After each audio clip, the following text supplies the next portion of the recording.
Aksameya. So, excuse me, the message that I have today, it's kind of like a part two to my message from yesterday, but not exactly, but it definitely goes with the message from yesterday. And the name of the message is called No. N-O. So, there's only one word that is the same in every language. And when I ask people that, they usually say, is it no? But no, it's not. No is the same in a lot of languages, but not. It's actually hallelujah. That's the only word that's the same in every language. But in English, you've probably heard this expression. I know I've heard it growing up as a child. What is it about no that you don't understand? Right? What is it about no that you don't understand? So that's pretty much what I'm going to ask today. What is it about no that you do not understand? Because, we're human beings. And as human beings, we are double-minded. Like sometimes we'll say one thing and then we do the opposite, or we say we believe in something and we don't do it. And it's contradictory measures. The same way, how can, ladies say they believe, that you have to be chaste until you're married, and you have to, keep yourself chaste and married, and then they come and they dress almost like prostitutes. You're dressing with very short things, revealing. Those are contradictory things. And all of us do it in our life. Men do it probably more than ladies do it. We say we believe in the Sabbath, but then we go out on the Sabbath and we break it, right? We do things, we violate the Sabbath, even our thoughts sometimes on the Sabbath. So today is kind of like the last message, not for me to tell you, what you don't understand about no, for you to ask yourself what you don't understand about no. Because the one thing is, with Yahweh, when Yahweh says no, he means it. That's the point of it. And a lot of times in our life, we're living in a very, very tough time. Like I said, we're in the worst time the world has ever known and never will know. And sometimes in our life, we're holding back blessings that we otherwise can have because we're not understanding what Yahweh means when he says no. So I hope after this message we understand it better. I'm going to start in Numbers 14. And remember, this is when the Israelites sent the spies into the promised land, and they came back, and what are they saying? These people are like giants, in the land, they're this and that, they're going to take us, and they want to go back to Egypt.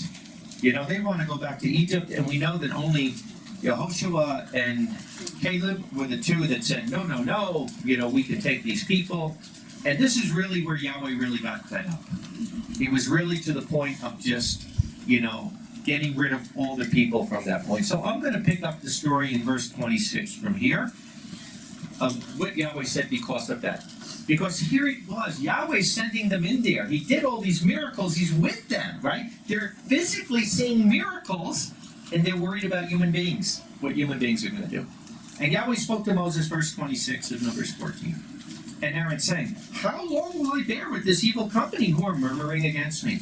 I have heard the murmurings of the sons of Israel, which they are murmuring against me. Say to them, as I live, says Yahweh, as surely as you have spoken in my ears, so I will do to you. Your dead bodies will fall in the wilderness, even all your numbered sons, as to your whole number from 20 years and upward, and that you have murmured against me. So this is the thing that really was the last straw that kept these people out of the promised land. You shall certainly not come into the land which I lifted up my hand to cause you to live in it, except Caleb the son of Jephunneh and Yehoshua the son of Nun. As for your infants, of whom you said they will be a prey, I will bring them in, and they shall know the land which you have rejected. As for you, your carcasses will fall in the wilderness. And your sons will be shepherds in the wilderness 40 years, and shall bear your fornications until your carcasses are wasted in the wilderness. By the number of the days of which you spied out the land, 40 days, a day for a year, a day for a year, you will bear your iniquity 40 years. And you will know my alienation from you. I am Yahweh, I have spoken, I shall do this to all this evil company who are gathered together against me. They shall be brought to an end in this wilderness, and there they will die. And the men whom Moses had sent to spy out the land, and who, when they returned, made all the congregation to murmur against him by bringing up an evil report against the land, even those men bringing up an evil report in the land died in the plague before Yahweh. But Yehoshua the son of Nun and Caleb the son of Jephunneh remained alive of those men that went to spy out the land. And Moses told these words to all the sons of Israel, and the people mourned deeply. So now here it is, right? Yahweh gave them many, many chances. They didn't take it. This was the final straw, and Yahweh said, that's it. That's the end of it. This is it. Was their answer to accept it? No. They didn't. What happens next? And they rose early in the morning and went to the top of the mountain, saying, behold, we are here. We will go to the place which Yahweh has said, for we have sinned. And Moses said, why do you now transgress the mouth of Yahweh, since it will not prosper? And how many times do we do this in our life? We know that something is not the will of Yahweh in our life, and we compromise. But I'm only doing a little bit of it. I only use it for this. I'm only doing this. I'm only doing that. When something is not the will of Yahweh, it is not going to prosper in our life.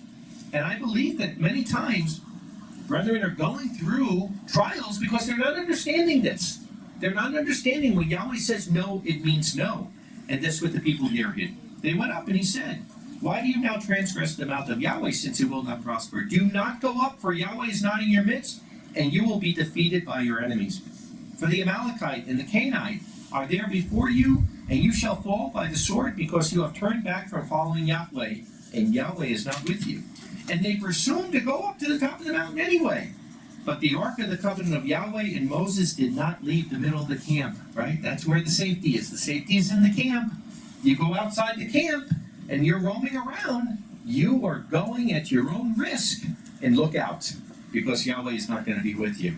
And the Amalekite and the Canaanite living in that mountain came down and struck them and beat them down to Hormah. So that's the consequences when we don't understand when Yahweh says no. And you know what? It happens to everybody.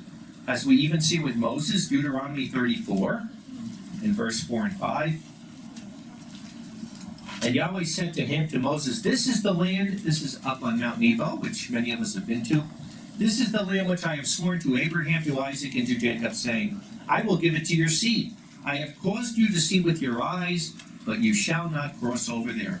And Moses, the servant of Yahweh, died there in the land of Moab according to the command of Yahweh. So we know even Moses did not go into the promised land because of,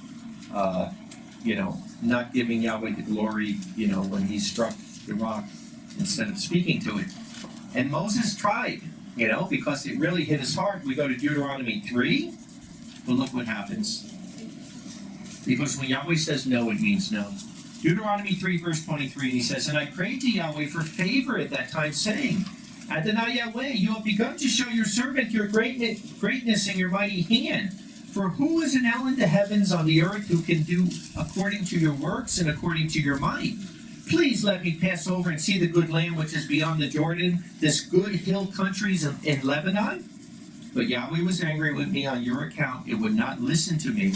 And Yahweh said to me, let it be enough for you. No, and you shall not cross over this Jordan. So, wow.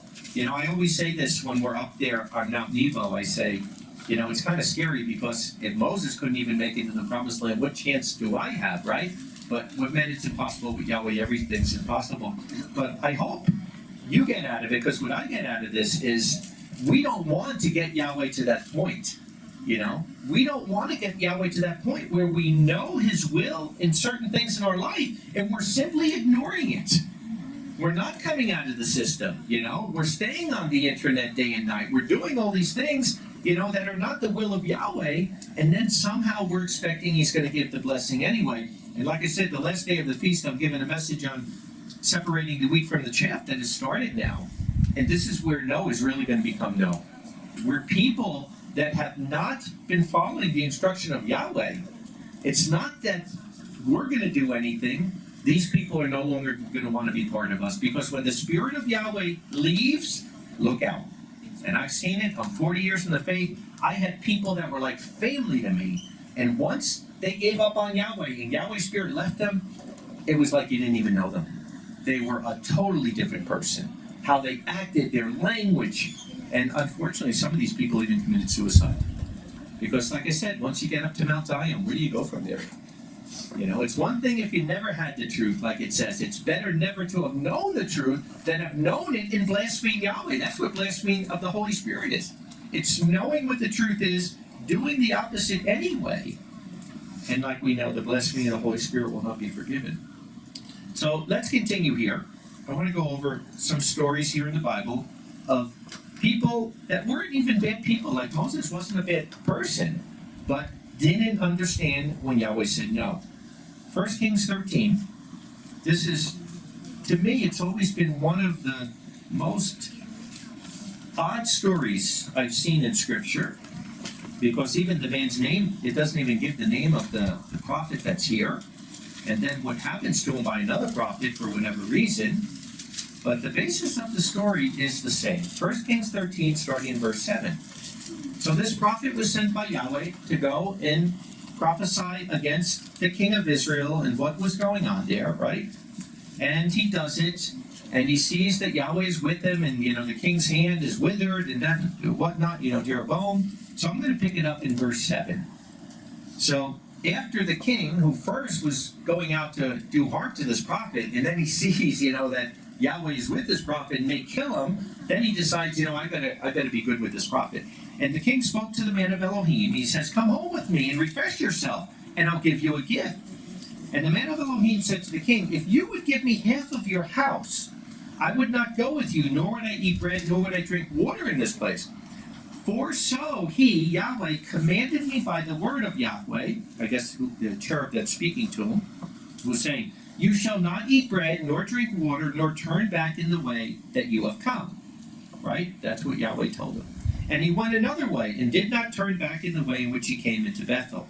And a certain aged prophet was living in Bethel, and his son came and told him all the deeds that the man of Elohim had done that day in Bethel, and the words which he had spoken to the king. Yea, they told them to their father. And their father said to him, where is this man? What way did he go? And his son saw the way that the man of Elohim from Judah had gone. And he said to his son, saddle the donkey for me, and they saddled the donkey for him, and he rode on it. And he went after the man of Elohim and found him sitting under an oak tree. And he said to him, are you the man of Elohim who has come from Judah? And he said, I am. Then he said to him, come home with me and eat bread. And he said, I'm not able to go back with you and to go in with you, nor may I eat bread or drink water with you in this place, right? We just said, Yahweh told him, don't do it. For a word came to me by the word of Yahweh, you shall not eat bread nor drink water there. You shall not turn back or go in the way in which you came. And he said to him, I am also a prophet like yourself. And a cherub spoke to me by the word of Yahweh, saying, bring him back with you into your house, and he shall eat bread and water. And he lied to him. Why he lied to him, we don't know. Was Yahweh testing him, telling this man? Or was he deceiving him? Why he did it? We have no idea. But one thing we know is, Yahweh told him, don't go that way. And he should have known that Yahweh is not like man. He doesn't change. And he turned back with him and ate bread in his house and drank. And it happened as they were sitting at the table, the word of Yahweh came to the prophet, the one who lied to him, brought him back.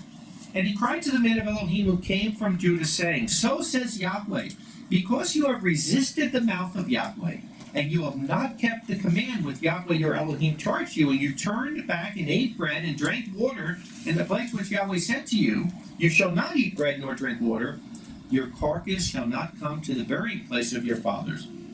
And after he ate bread, after he drank, it happened that he saddled the donkey for him for the prophet whom he had brought back. And he left, and a lion found him in the way and killed him. And his carcass was thrown down in the way, and the donkey was standing near it, and the lion was standing near the carcass. Wow. So here it is, somebody who's a faithful witness, right? He told the king he couldn't do it. And now it's another prophet telling him, a cherub told me you can come. And he just thinks he's following along. And what happens? It costs him his life, right? And today, I can't tell you how many people are doing the same thing with the book of Enoch and some of these other books that contradict Scripture, and they'd rather follow a apocryphal book from some guy that who knows if he was drunk or whatever in the 2nd century BC that is writing this stuff. and they're following it and turning away from the word of Yahweh. Some of these people changed the Sabbath, they changed their calendars, and Enoch is only one book. There's a lot of other books out there too that people are following, but like I said, what is it about Noah that we don't understand? Yahweh is not like man. Yahweh doesn't change. And it doesn't matter who tells you. It doesn't matter if I tell you. If anybody tells you something against the word of Yahweh, you don't do it. You don't follow it. You don't follow anything against the word of Yahweh. Because nobody has that authority. Nobody has the authority to change the word of Yahweh. And in our life, like I said, many people, we're living in a world where Yahweh says separate from the world, and we're not separating from the world. And Yahweh is saying no to many things that you're doing in your life every single day. You got to look at what are the books you're reading, what are the sites you're surfing, what are the movies you're watching, what are you doing every day of your life that Yahweh has already said no, and you're not listening. And we have to look, because we do reap what we sow. And, face it, we're going through the baptism of fire. So we are going to go through trials in this time to purify us. We don't want to, every time we go through a trial, be looking to think we're doing something. But when we're not getting, when our spiritual life is not right and our relationship with Yahweh is not right, we have to start questioning and asking, what is it about no we don't understand? What are we doing that we know is not the will of Yahweh, and we're doing it anyway, thinking we're going to get another result? So the prophet was told not to go back the same way, and he did. He was tricked, and he still got killed. He still got killed. Samuel 13, we were talking a little bit about this yesterday with King Saul, because we see the same thing. We're living in the Laodicean era. Like we said, most people are not Philadelphians. Most people are Laodiceans. They don't want to be part of congregations. They don't want to follow men. They want to all do it their own way. And what does Yahweh say about that? Does Yahweh have judicial order? Well, like I tell people that are atheists, they say, I don't believe in any Elohim and this and that. And I say, it doesn't matter whether you believe or not. It only matters whether it's true. Because whether you believe that there's nothing, whether you believe we came from cats or monkeys or whatever, it makes no difference in the world. The only thing that matters is what's true. And I tell those atheists, that you may be snickering and you may be laughing now, but when, like it says, when the white throne judgment comes and people are wailing and, gnashing of teeth and crying and screaming as they're being dragged to the lake of fire, they're not going to be laughing in that day. They're not going to be laughing in that day. And we have proof of what it is. We have proof of creation. We have proof of Yahweh's existence. So people don't have to believe it. People have free will, but you will reap what you sow. You are going to suffer the consequences of the decisions you make. And people that do not believe in judicial order, believe in what I say. Many of them are already suffering the consequences in their lives, in their families. There's a reason why divorce rate, at least in Western society, is up to 60%, and more than 50% aren't even getting married.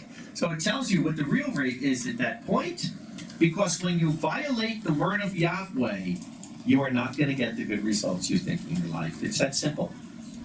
We have to make sure we understand no is no. So in Samuel 13, 1 Samuel 13, and this is King Saul, right? And this is now the Philistines are fighting against Israel.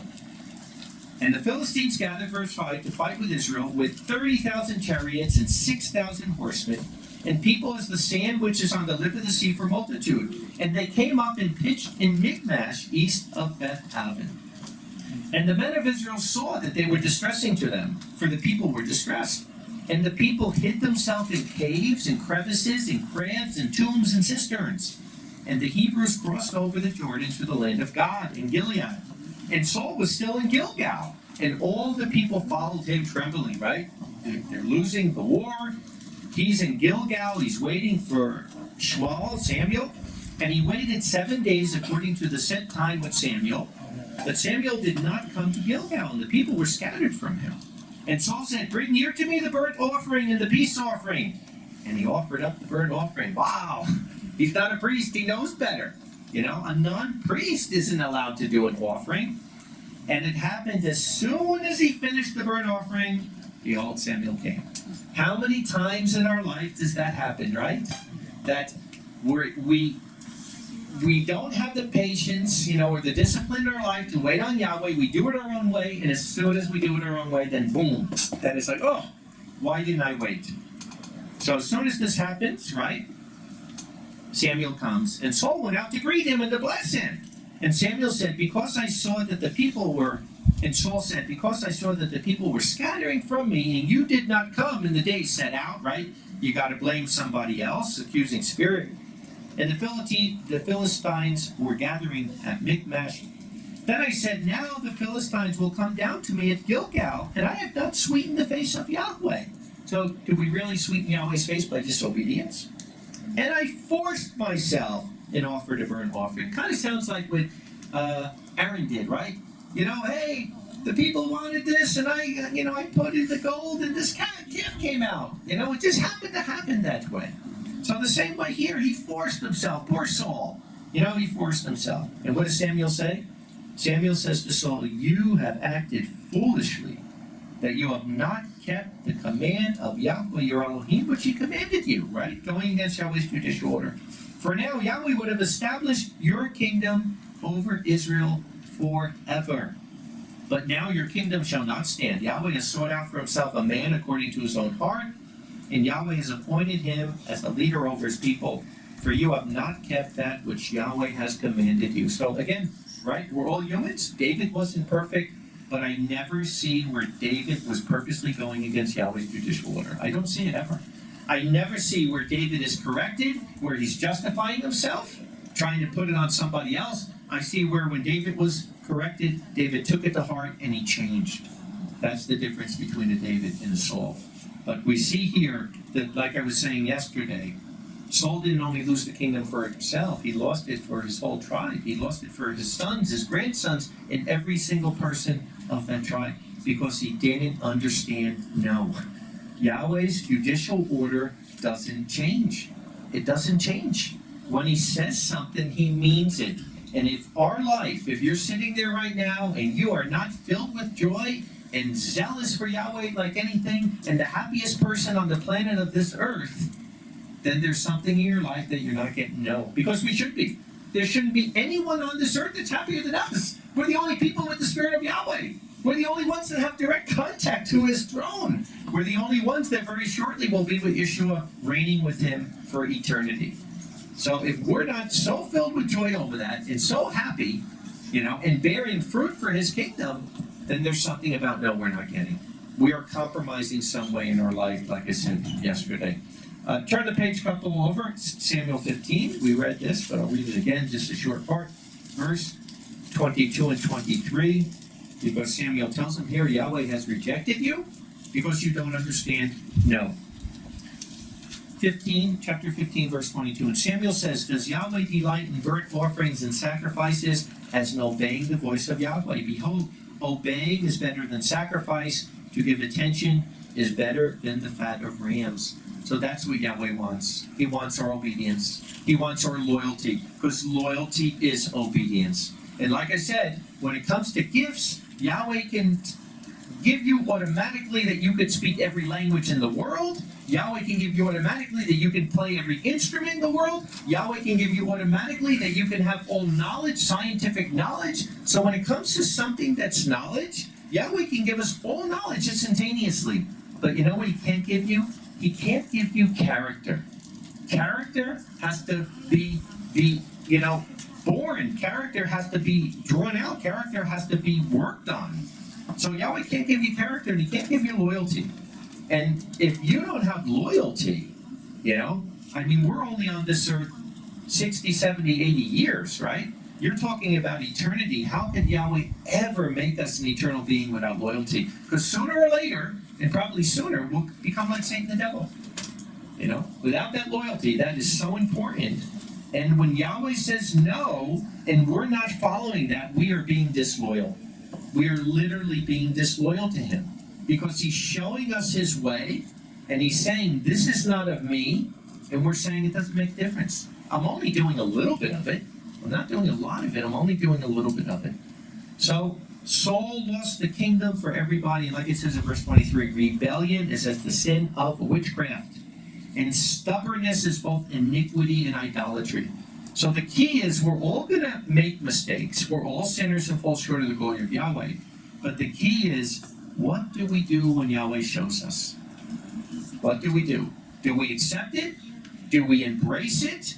Do we repent? Do we change? Or do we, like King Saul, do we justify it? You know, there's always a reason why. It was somebody else. Somebody else did it.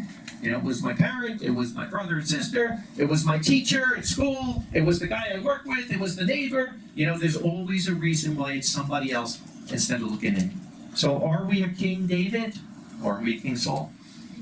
Which one is it? Because one is going to be the king eternal, third in the kingdom next to Yahweh and Yeshua forever. The other one is not going to be there. The other one went into real witchcraft, as we see, calling up demons, and sad end to Saul's life from there. Stubbornness is both iniquity and idolatry, because you have rejected the word of Yahweh, so he has rejected you from being king. What is it about? No, we don't understand, right? Go down to verse 24 now. And Saul said to Samuel, I have sinned, for I transgressed the mouth of Yahweh in your word, because I feared the people, and I listened to their voice. So is it repented? No, he's still doing the same thing. Just like the people I read in the beginning in Numbers 14, right? That once they saw what they were losing, yeah, now we'll run up there. And it's like, it's too late. Yahweh already said he's not with you. You know, I gave a message a while ago, follow the cloud, you know. And once that cloud moves, you better look out, because you won't know where to go. And if you start running after that cloud in avenues that you think it is, you're going to be in big trouble. That's why you stay in the camp. That's where Yahweh's cherubs are. That's where Yahweh's protection is. It's inside the camp. Once you go out on your own and you're doing your own thing, you don't have that anymore. So he's saying, you know, he listened to the voice. And now, please lift up my sin and return me, that I may worship Yahweh. And Samuel said to Saul, I will not return with you, for you have rejected the word of Yahweh, and Yahweh has rejected you from being king over Israel. Yahweh wasn't double-minded the way Saul was. And Samuel turned around to go, and he took hold of the edge of his robe and tore it. Wow, the tzitzit, the sign of authority. He turned around and ripped it from Samuel. And look what Samuel says. And Samuel said to him, Yahweh has torn the kingdom of Israel from you this day and has given it to your neighbor who is better than you. And also the glory of Israel will not lie nor repent, for he is not a man that he should repent. And when you look at the difference of Samuel and Saul, right? Saul does this on purpose because he's trying to take that kingdom back by force. David did it, right? And then he repented because he realized, even though Yahweh said, I'm going to be in this position, Yahweh's going to put me there. I am not going to put my hand to Yahweh's anointed. So can you imagine that? Wow. Even after he was given the mandate by Yahweh, you are going to be king, I reject Saul. David didn't go and slice his head off. David said, okay, Yahweh, I believe you, but you do it. You do it. You know, I'm here, but you do it. Yahweh doesn't change. The character of Saul was selfish, prideful, and self-serving. And like I said, he lost not only for himself, but it affected the whole tribe. We have to think about that. When we have that attitude, you're not only affecting yourself, you're affecting everybody around you. Malachi 3:6. Malachi 3:6 says, For I am Yahweh, I do not change. Because of this, you sons of Jacob are not destroyed. So, wow, we should be so happy that Yahweh doesn't change, because if he did, we wouldn't be here. You know, why would he still be working with Israel? A rebellious and unrighteous nation, he said from day one. And still today, thousands of years later, they're still doing the same thing. But Yahweh is still working with Israel because Yahweh doesn't change, because Yahweh made a promise to Abraham. And that's why the covenant is still, the new covenant is still with the house of Israel and the house of Judah. Not because of their good, like he tells them, in spite of their evil, that Yahweh doesn't change. I am Yahweh, I do not change. Because of this, your sons of Jacob are not destroyed. When Yahweh says no, he means it. And you want to know something? When you look back at COVID, and it's very evident because Yahweh also has health laws that we need to be keeping with health laws and the food we eat, you know, and not be taking bad things in our body. But I would say most of our brethren, probably 95% of our brethren, did not take the vaccine. go anywhere with it. But there were a few people who took the vaccine, and the ones that I know that took it died, and pretty quick, dropped dead. Now, a few of them didn't even agree with it, but they were threatened, you're going to lose your job, this. I even have relatives that were against it and took it because they didn't want to lose their job. And now they have sicknesses and immune problems for the rest of their life. Is a job worth that? Is a job worth that? No. In this case, as a believer, was a job worth? They're dead now. They have no opportunity to change or repent. They literally dropped dead within a matter of days from taking that thing. So, this is why we have to understand no, because whether you drop dead immediately, like with COVID, or whether Yahweh allows you to live your life out in misery, as we see in these situations, once Yahweh said enough, he wasn't changing. That was it. That was the end of it. And whether it was the children of Israel that didn't want to go in the promised land or Moses, his servant, once Yahweh says enough, it's enough. And we're at that point now where he's starting to separate the wheat from the tares. And he's had enough with it. And we better know which side we're on, because if not, our eternal inheritance is going to be done. So we might live the rest of our days here, and maybe we'll have a little bit of food here, and maybe I'll have a roof over my head. But what good is that for the next 5, 7, 10, 15 years and lose your eternity? What good is it if we're compromising with the word of Yahweh? Numbers 22, another interesting story here. When we're looking at Yahweh meaning when he says no. The story of Balaam.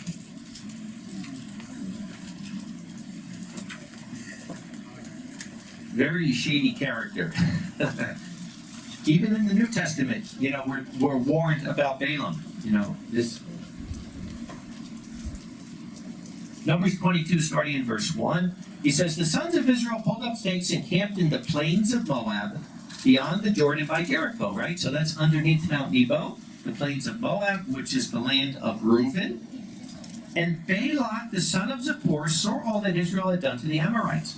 And Moab greatly feared because of the people, for it was many, and Moab was vexed by the presence of the sons of Israel.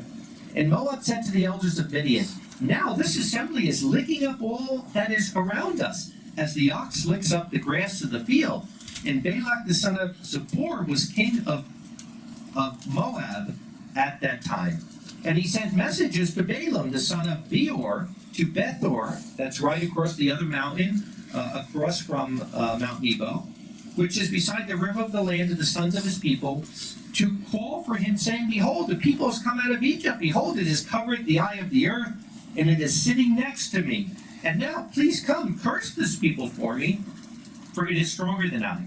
Perhaps I will prevail, that we may strike them, that I may drive them out from the land. For I know that whoever you bless is blessed, and whoever you curse is cursed, right? Not from Balaam, but from Yahweh. But he's thinking, he sees Israel's too strong for me, I got to do something. And he's calling. And how is he going to entice Balaam? And the elders of Moab and the elders of Midian left with the rewards of the seer in their hand, right? He's going to use money the same way a lot of these Christian pastors today will do anything for cash. And they came to Balaam and spoke the words of Balak to him. And he said to them, stay here tonight, and I will bring back word to you, even as Yahweh may speak to me. And the leaders of Moab stayed with Balaam. And Elohim came to Balaam and said, who are these men with you? And Balaam said to Elohim, Balak, the son of Zippor, king of Moab, has sent me, saying, behold, a people has come out of Egypt which covers the eyes of the earth. Now come, curse them for me. Perhaps I'll be able to overcome it and drive it out. And Elohim said to Balaam, you shall not go with them. You shall not go with them. You shall not curse the people, for it is blessed. Right? So, what is it about no that Balaam didn't understand? He asked a very simple question. Yahweh said, you are not to go with them. And let's look at the next verse. And Balaam rose in the morning and said to the leaders of Balak, go to your land, for Yahweh has refused to allow me to go with you. Should be end of story. So, if there were people coming to your house for whatever reason, whether they wanted you to work a job, or they wanted you to join this or that, and you prayed, and a cherub of Yahweh came to you and said, no, don't do it, don't go. You would think that would be the end of it. You would think that would be okay. Yahweh says no, I've had it. But let's continue the story now. Go down to verse 14, the next verse. And the leaders of Moab rose up and came to Balak, and they said, Balaam refuses to come with us. And Balak sent yet again more leaders and more honorable than they. And they came to Balaam and said to him, So says Balak the son of Zippor, Please do not be hindered from coming with us, for I will honor you with much riches. And all that you say to me I will do, and please come, curse this people for us, or for me. So here it is, right? The way Satan works, if he can't entice you with little, he'll entice you with much. And that's what I've seen happen sometimes with jobs, where someone's like, oh no, I know I ain't taking that job's not good. Then all of a sudden, we'll give you more money, we'll give you more this, and it's like, maybe it's not as bad as I thought, you know? So what is it? Are we enticed with mammon? Or we always says no, we says no. So what happens here? Let's drop down to verse 21. Balaam rose up in the morning and saddled his donkey and went with the chiefs of Moab. So he didn't understand that when Yahweh said no, he said no.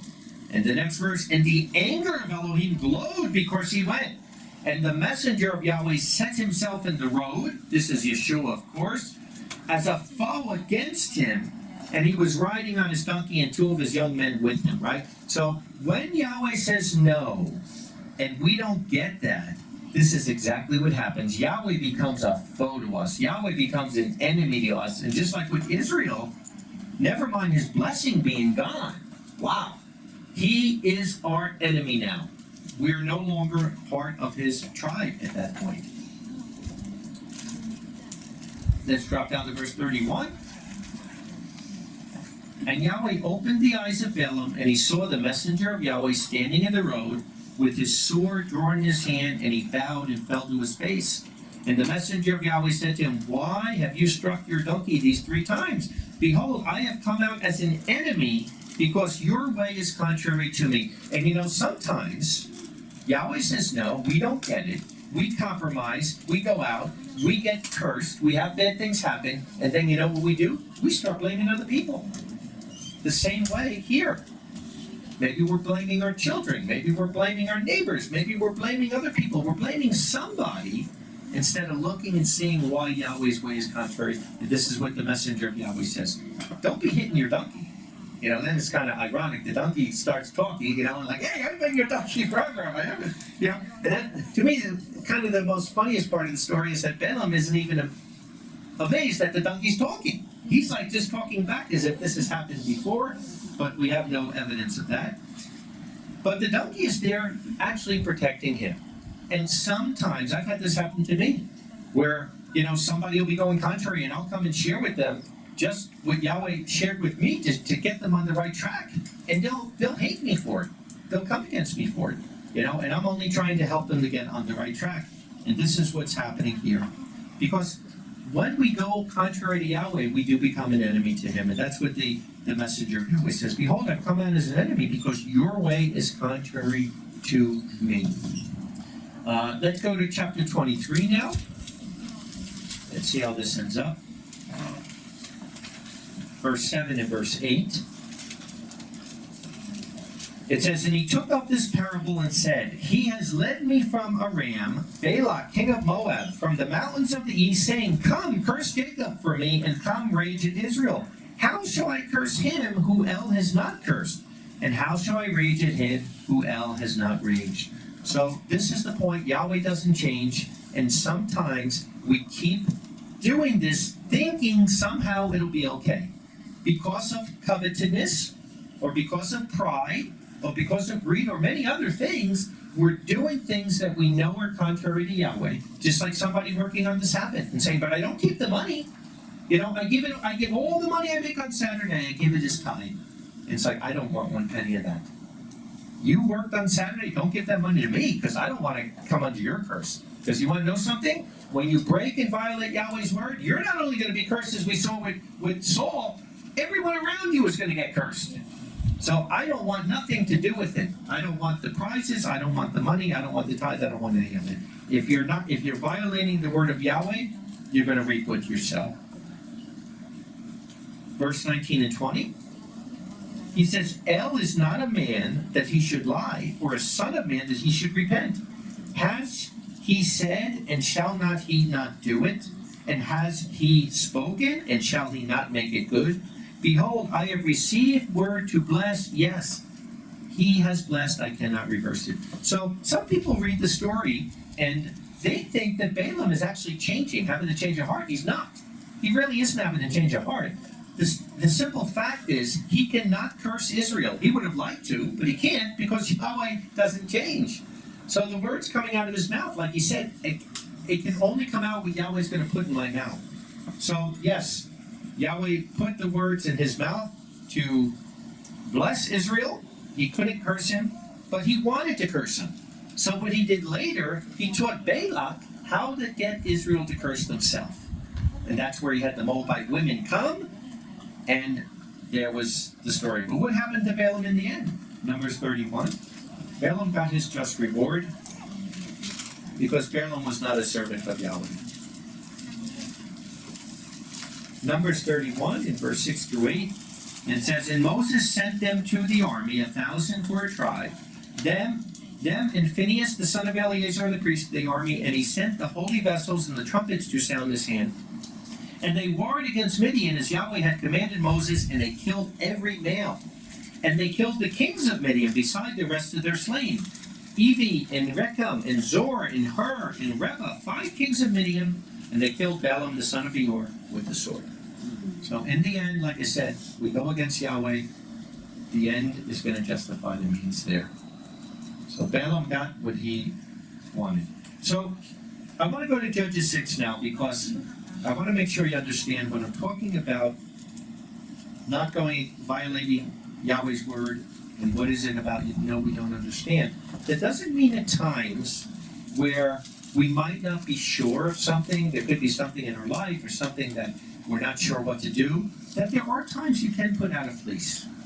As we see here with Judges. Judges 6 and verse 36 with Gideon.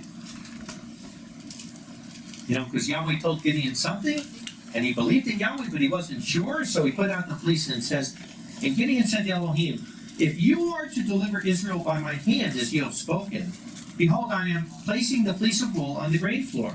If the dew is on the fleece only, and dryness on the ground, then I know that you will deliver Israel by my hand, as you have spoken. And it was so. And he rose early on the next day, and wrung the fleece, and drained the dew out of the fleece, a bowl full of water. And Gideon said to Elohim, Let not your anger glow against me, and I shall speak only this time. Please let me try only this time with the fleece. Please let there be dryness on the fleece alone, and let there be dew on the ground. So the opposite to make sure. And Elohim did so on that night, and there was dryness only on the fleece, and there was dew on the ground. So I don't think it's wrong to put out a fleece sometimes. Like I said, it could be something where you're offered a job or something else and you're not exactly sure. It's not anything that's violating the word of Yahweh, but you're not sure if it's the right decision. So it's not wrong in certain times in our life when we're not sure of something to put a fleece out. But in most cases, remember, this was before the Spirit of Yahweh was there. So with the Spirit of Yahweh, we don't have to be putting fleeces out every day. And I've seen people, it almost becomes witchcraft, where everything they're doing, like, I'm not sure whether to go to this supermarket or this supermarket, let me put out a fleece. And it becomes almost like gambling, like witchcraft. So yes, there is a time to put out a fleece to pray to Yahweh, if there's a big decision in our life and we want to make sure, but it's not something we should be doing every day. It's something that should be very rare, but at times it could happen. Most times we don't need it, but it could. Genesis 2. And like I said, with Gideon, the Holy Spirit was not given yet, as it is today. But with the Ruach, most of the time the Ruach will share with us that. Genesis 2, 16 and 17.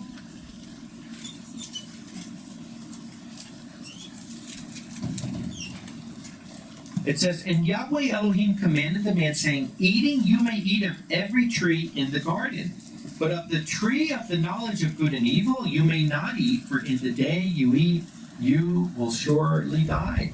What was it about Noah that Adam and Eve didn't understand, right?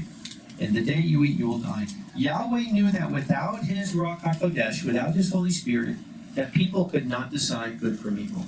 So that's the reason why, he didn't want them eating from the tree of the knowledge of good and evil. And I certainly believe today that the modern day tree of the knowledge of good and evil, without a shadow of a doubt, is the internet. Only it's a lot more evil than there is good. But it's not all evil. Not every last thing on there is evil, but most of it is evil. But the problem is man can't decide the difference. Man doesn't know how to discern what's evil and what's good. And that's why they call abortion a woman's right to choose, right? That's why they call homosexuality an abomination to Yahweh as a lifestyle choice. Man will always make the wrong decisions without the Spirit of Yahweh. It's that simple. So Yahweh knew without his Ruach HaKodesh that people could not decide good from evil, and he basically told them, stay away from it. In the Garden of Eden, there was one way, it was the way of Yahweh. They didn't listen. Let's go to Genesis 3, 1 through 6. Because when we don't listen, when Yahweh says no, we're only going to have tragedy in our life. And the serpent was cunning, right? So it's always the serpent that's going to be the one. He's not out for our good, but he will give you things that are pleasing to the flesh if he can get you to disobey Yahweh.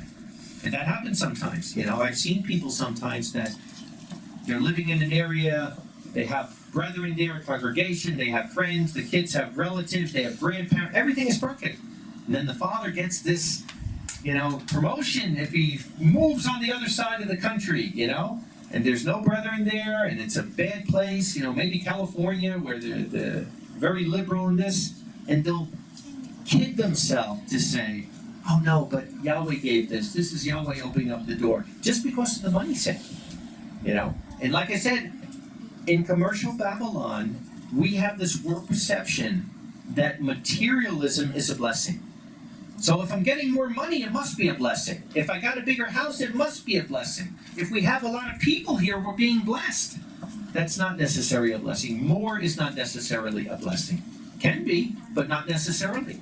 You have to look at, is it violating the word of Yahweh? Is it going to draw me closer to Yahweh or more away from Yahweh? It's that simple. And that's why I love the Amish. When they made the idea, they look at something, they didn't say electricity is bad, right? Because electricity is just this current in the air. What they said was, will this thing, whether it's electricity or whatever, will this thing draw us closer to Elohim or take us more away from Elohim? So it's not the electricity that's the bad thing, it's what the electricity is going to bring in the house, right? Electricity will bring the telephone, electricity will bring the TV, the electricity will bring the radio, whatever it is, that can bring them away. And we have to think of the same thing when we're making a decision for something. Not if it's going to materially bless us more, but will it draw us closer to Yahweh? Or is it going to take us more away from Yahweh? So, the serpent is cunning, and this is the way he's going to deceive them.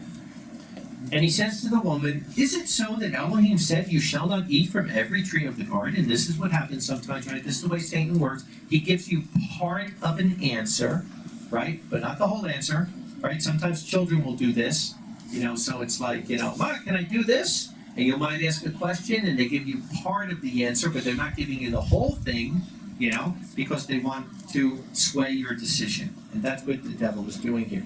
And the woman says to the serpent, of the fruit of the trees of the garden we may eat, but of the fruit of the tree in the middle of the garden, Elohim had said, you shall not eat of it, nor shall you touch it, lest you die. Right? So a little bit of it isn't good. It wasn't just eating it. He's saying, don't even go near it. And in our life, we should put fences around our life so that we don't even come close to sin. That's what we should be doing. And the serpent said to the woman, surely you're not going to die, right? So now, here comes it down to the nitty-gritty. He's saying Yahweh's lying, the same that what Nathan said, right? When he said, about Moses, he's not giving you any land of milk and honey, and they had to make a decision. And Moses said, those on Yahweh's side come to me. And some of the people came to Yahweh's side. Some of the people went to the other side because they wanted to go back to Egypt. And we saw the end result. So the same way here. Eve has to decide, who is she going to believe? And we know what happens. And Elohim knows that in the day you eat, your eyes will be open and you'll be like Elohim, knowing good and evil. No, only told her part of it. Yeah, their eyes will be open. And they will know good and evil, but they won't know which is which. That's the problem, right? So why know it if you don't know which is which? And the woman saw that the tree was good for food, pleasant to the eyes, and desirable to make one wise, right? All the things of the flesh. All the things of the flesh. And she took of the fruit and ate, and she also gave to her husband, and he ate. And just like today, Satan is cunning. He's playing on the human spirit of pride, lust, and greed to have people do things even when Yahweh says no. And what people do is they're kind of compromising on it because they're thinking, well, I'm not really doing it. I'm not really doing it, you know.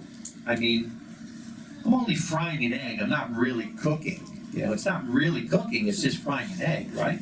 But Yahweh says no. He says, prepare your food on Friday. He says, any kind of servile work you do on Saturday, you are violating the Sabbath. And for the man who just went out and picked up sticks, couldn't be that bad, right? You know, he's thinking of everybody else because if I don't pick up these sticks, they ain't going to have a fire. So they find him picking up the sticks and it's like, oh, what do we do? Well, we don't want to make a wrong decision. Let's ask Yahweh. Hey, Yahweh, that guy's picking up sticks. What should we do? Should we tap him on his hand? Burn him with fire. Kill him. That was Yahweh's answer. That they may learn to fear me. No is no. No is no. And Yahweh had to get them to understand with Shabbat. It's a blessing if you're keeping it. It's a curse if you're breaking it. No is no. And in 6,000 years, it hasn't changed. The same laws for the Sabbath that were there in creation, the same laws are here today. Are we keeping it or are we violating it? Because no is still no. Spirit of compromise, we got to get out. So then let's go to verse 7 now. Now what happens afterwards? What are the consequences when we don't understand no? And the eyes of both of them were open, right? So yeah, now they did know. They knew. They knew that they were naked, and they sewed fig leaves of the fig tree and made girdles for themselves. And they heard the sound of Yahweh walking up and down in the garden in the breeze of the day. And the man and his wife hid themselves from the face of Yahweh Elohim in the middle of the trees of the garden. And Yahweh Elohim called to the man and said, where are you? Right? Where are you? And he said, I have heard the sound in the garden, and I was afraid, for I am naked, and I hid myself. Yahweh's wondering, how could that be? And he said, who told you you were naked? Have you eaten of the tree which I commanded you not to eat? And the man said, the woman whom you gave to be with me, she's given me of the tree and I ate. Is it true? Yes. Is he taking responsibility? No. He did exactly what Saul did. Try to put the blame on somebody else, right? Put the blame on somebody else. And Elohim said to the woman, what is this you have done? And the woman said, the serpent deceived me, and I ate my fault. You know, I didn't put the serpent in the garden, you did. You know, it's not my fault it happened. So we see here they did not take responsibility. Rebellion and sin made them lose the covering of Yahweh in their life. And once that happens, they'll never be the same again. We know the world has never been the same again, and the same with us. Once we rebelliously will disobey Yahweh, and once those consequences come, it'll never be the same situation again. There are drastic consequences. So let's look at some of those consequences. Verse 16, and he said to the woman, I will greatly increase your sorrow in your conception, and you will bear sons in sorrow, and your desire will be toward your husband, and he will rule over you. Wow.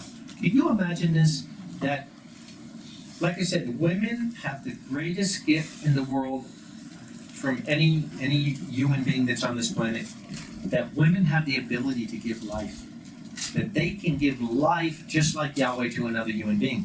For men, we can't even recreate a blade of grass. We can make fake ones, synthetic ones, but we can't create a blade of grass. We can't create life. A woman can.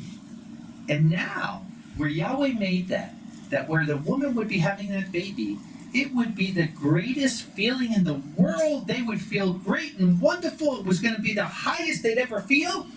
He made it where it was the worst pain you could ever imagine. And for you ladies that have had babies, you know it. You know it's not pleasant while that baby's being born. And it wasn't meant to be that way. Why would you go through the worst sorrowful pain in the world when you're giving life to a baby? Yahweh, that's not Yahweh's pattern. He didn't make it that way. We made it that way. We made it that way by not understanding no. And 6,000 years later, we're still under those. For men, let's look here. Verse 17. And he said to the man, because you listened to the voice of your wife, and you've eaten of the tree which I commanded you, saying, you shall not eat from it, the ground will be cursed because of you. You will eat of it in sorrow all the days of your life. It shall bring thorns and thistles to you, and you shall eat the plant of the field. By the sweat of your face you will eat bread until you return to the ground, for you have been taken out of it, for dust you are, and dust you shall return. And it's amazing, if you do gardening, how much work it takes to turn that dirt over, to make it fertile, to get it all ready.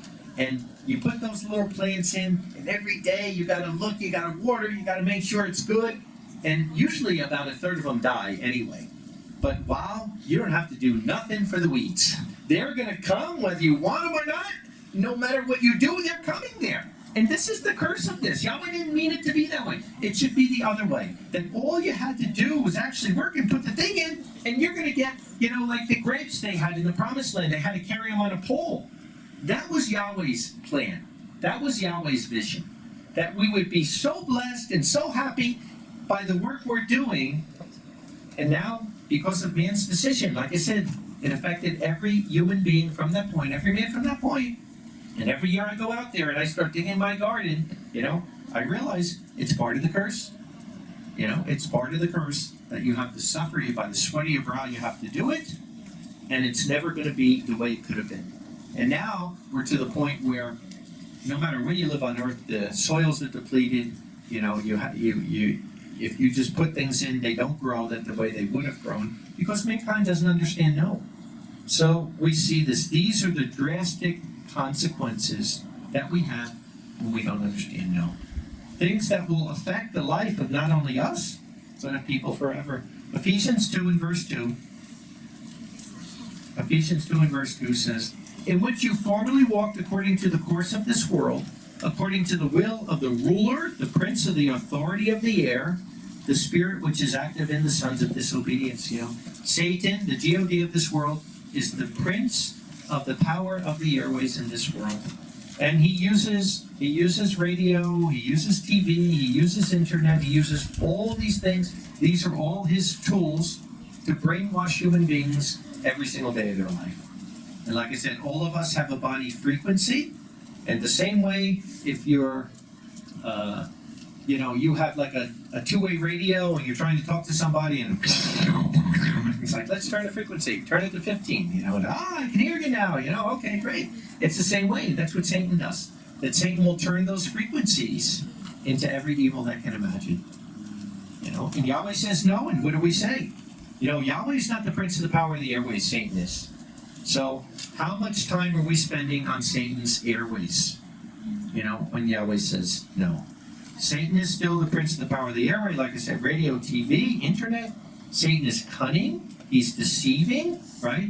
And so he'll put things up there sometimes that may even seem like something, because we do have to watch the times. We do want to watch the news. We want to see what's going on. But he might put something up there that almost seems like it's something that we would want to know. But then he puts all this other stuff in there and is like, woof, let me turn that off real quick.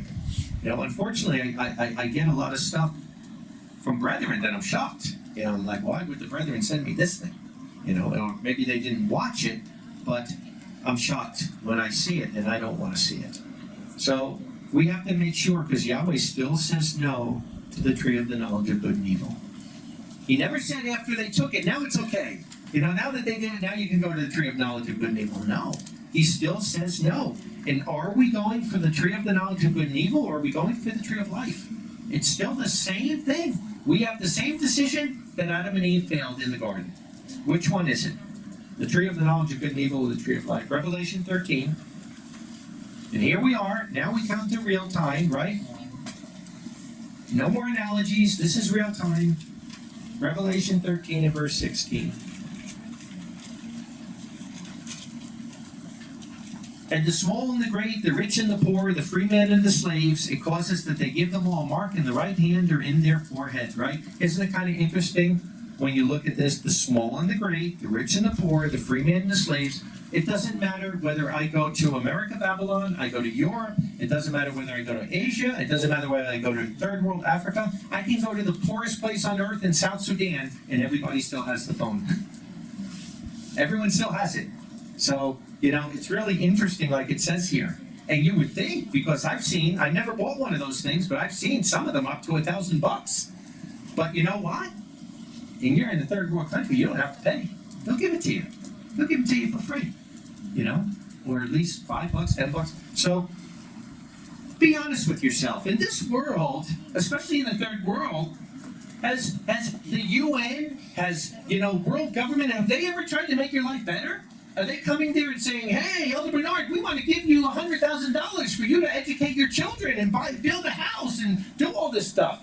We can't get a vehicle in the whole country of Kenya. We need a vehicle because they're like $30,000, a used vehicle.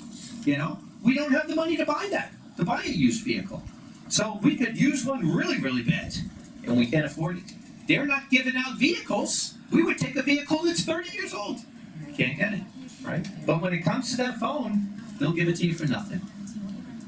You tell me if it's the prince of the power of the airwaves, or if it's just coincidence, right? Yahweh says no, what do we say? Not even that any could buy or sell except the one having the mark, the name of the beast, and the number of the name, and here we are. Like I said, we saw a shadow of it in COVID, now it's starting. I was telling you, start next month. Some of the airlines are ready now. If you don't have the phone, you can't fly. That's the end of it. Yeah, already starting. Work. They said in UK, you don't have the digital IT, you will not work without the digital IT.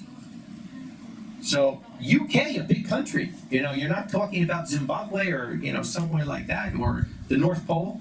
It's starting, and once it starts, like we saw with COVID, it'll go very, very, very quickly, right? So not even anyone could buy or sell except that one having the mark, the name of the beast, or the number of the name. So again, if you have that, you got no problem. You got the phone, you're good. You'll be able to work, you'll be able to fly, you'll be able to go to the supermarket, you'll be able to do everything. So, but just remember, read these stories I've been going over here. Because the one thing you won't have, if you keep that phone, you don't have Yahweh's blessing. That phone is not something that is neutral. It's something that was created, and it wasn't created by Yahweh. It was created for the beast system. That's what it was created for. Right? I'm not saying telephones were created for the beast system. I'm saying that smartphone, so to speak, was created for one reason: tracking people in the end-time beast system. Wow, I was shocked when COVID came. How quick QR codes came from? Where did this come from? It's as if they knew it was coming. Yeah, they knew it was coming.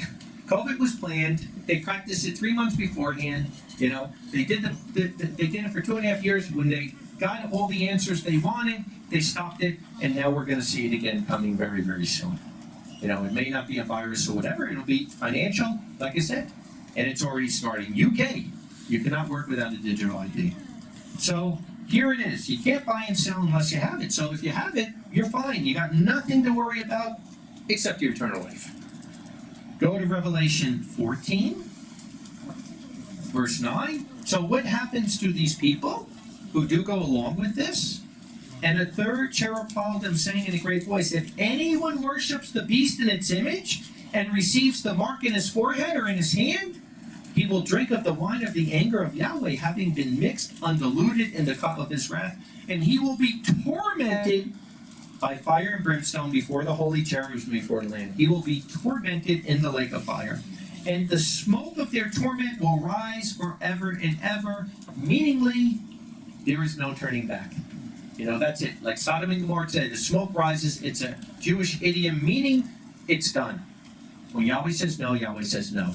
There's no turning back. There's no remembrance of them. And those worshiping the beast in its image have no rest day or night, even if anyone receives the mark of his name, right? The WWW, the 666.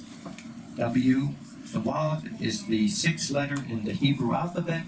In Hebrew, there are no numbers. Letters are numbers. Aleph is 1, Bet is 2, and the Wav is 6. So WWW is 666, and here we are.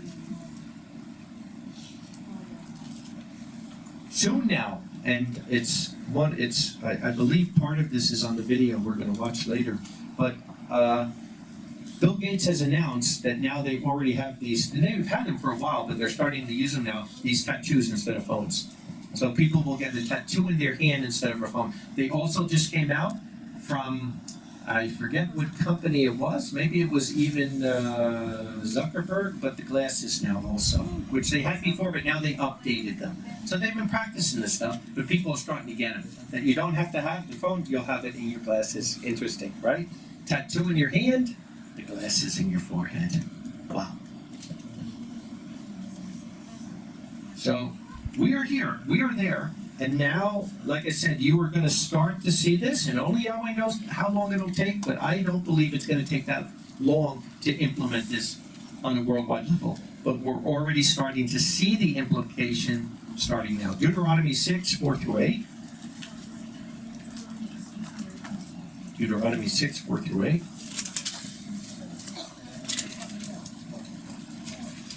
It says, "Hear, O Israel, Shema Israel, Yahweh or Elohim is Yahweh Echad.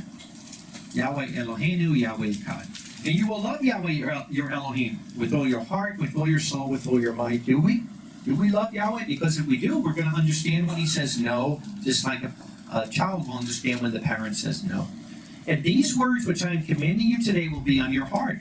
And you shall diligently teach them to your sons, and you will speak of them as you sit in the house, and as you walk in the way, and as you're lying down, and as you're rising up," right? Is it on your mind all the time? You know, like I said, you wake up, first pinch yourself that you're still alive, and then get on your hands and knees and start praying and thanking Yahweh that you're alive. "And you will bind them for a sign on your hand, and they will be for frontlets between your eyes." Because the mind is how you think, the hands is what you do. So either we are following Yahweh's way, right? Or we're following the world's way. It's one or the other. And if we're allowing Satan, the prince of the power of the airways, to brainwash us every day in our mind, we will be doing the things that brainwashing is doing. If we're in the word of Yahweh every day, and that is what's washing our mind clean of Satan's brainwashing, then our actions are going to show. And that's why he says, by your fruits you'll know them. You know, by your fruits you will know them. 1 John 2 and verse 15. "Do not love the world or the things of the world. If anyone loves the world, the love of the Father is not in them." What is it about? No, we don't understand. You know, very clearly. If we love the things of the world, the love of the Father is not in us. So, like I said, COVID really taught me a lot, because I had to see what were some of the things in the world that I love too much that I had to get rid of. Because I actually should have had no problem with COVID if I was really following Yahweh 100%. And praise Yahweh for COVID, because it showed me where I wasn't. I saw things in my life that I had to change, and I did, and still changing them. But if we love the things of the world, the love of the Father is not in us. There's no other way to look at it. So like I said, what is it about? No, we don't understand, right? We think with our mind, we do with our hands. It's the opposite of the mark of the beast when we're doing it. You know, and actually in the Word of Yahweh, I've done messages on this before. We've always been told from the beginning to be separate. In the Garden of Eden, that's what Adam and Eve were told, be separate from the world. We see Israel was told, be separate from the neighbors around them. The New Testament is the same thing, be separate. The vast majority, right? The Brit Hadashah, the new covenant has been here for 2,000 years. The vast majority of that, 1,700 years or so of that, have been separated in the wilderness. And even when they weren't separated in the wilderness, they were still supposed to be separated from the world. And we're living in the Laodicean era. We're living in the worst time the world has ever known and ever will know. We're living in rebellious, self-righteous people that don't want to follow the ways of Yahweh. And they have the internet, and you have all this false religious stuff. Very first thing Yeshua warns about, be careful to watch deception. And it's never been. And every time you think it can't get worse than this, wow, it gets worse. So, praise Yahweh, it doesn't have to get worse in our congregation. I can honestly say, as some of my friends who are elders in some of the other congregations are writing me and asking me what to do about, this stuff going on with these false books and people falling away, we've really had very, very little, minimal, almost nothing in our congregation from that. But we do have a problem in our congregation with the internet. That is the big one, and that will take a lot of people away, and it's not going to be too far from here. So you got to look in your hearts, and you have to see where Yahweh is saying no, and you're not following. Yahweh told us no being part of the world, right? Yahweh says no to divorce. He says no to working on Shabbat. What is it in your life that Yahweh is saying no, that you don't understand, and you might be paying the consequences? Sometimes people will say, well, I'm praying to Yahweh, and he hasn't answered my prayer. And you know what? Maybe he answered your prayer, and maybe the answer is no. You gotta understand. Let's understand. So, I pray that this blesses you. We are in very, very serious times that we're living in, but they're also glorious times. And like I said, it's amazing sometimes that you can't imagine that you can be so filled with joy and happy in a time that's going like this.